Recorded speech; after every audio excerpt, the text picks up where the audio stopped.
Hey everybody.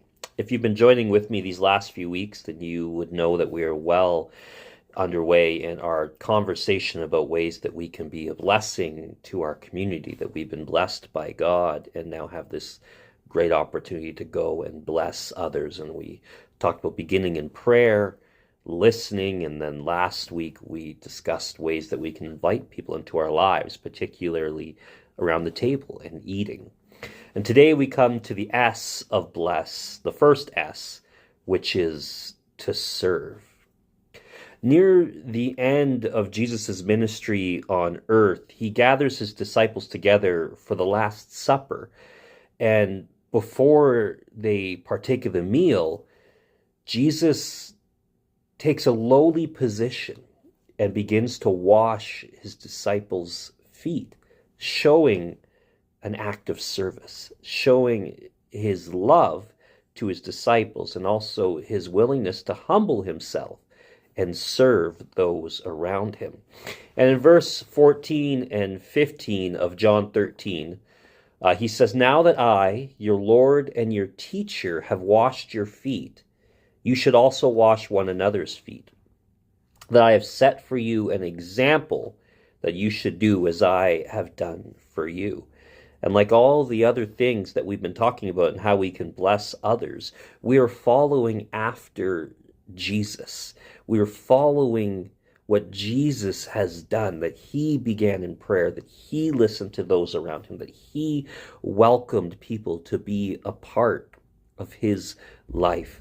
In their book, Bless, Dave and John Ferguson say in this moment, Jesus trades his crown for an apron, and that we are to do the same.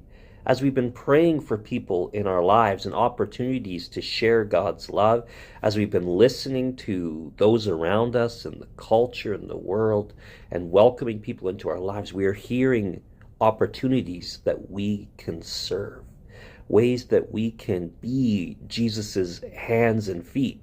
We prayed, God, open our eyes and ears to see and hear the ways that we can be your hands and feet. That as we've been listening, as we've been spending time with people, God has been revealing to us places that we can serve. And in serving, we're not only showing our love to whoever it is that we are interacting with, showing that we care for them and that we value them, but we're also humbling ourselves, showing that we want to take a position of a helper, to show that our love for them goes beyond just words.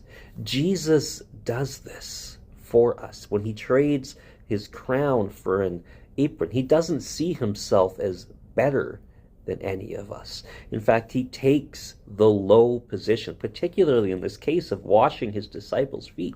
He takes a low position, saying that that's not the important thing. The position or the power is not important, but it's the love and the service.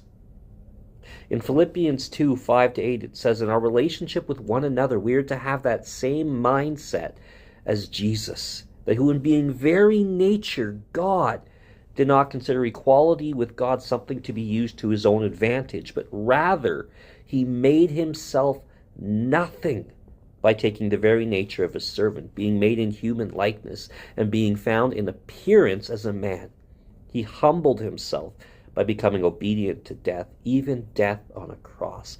So as we pray and look for ways that we can be a blessing to others, one way is through serving, humbling ourselves and looking for opportunities that we could follow after Jesus, trade whatever pride or power or position we may have, trade our crowns for aprons, and show our love through our actions, being Christ's hands and feet in our neighborhoods and in our communities.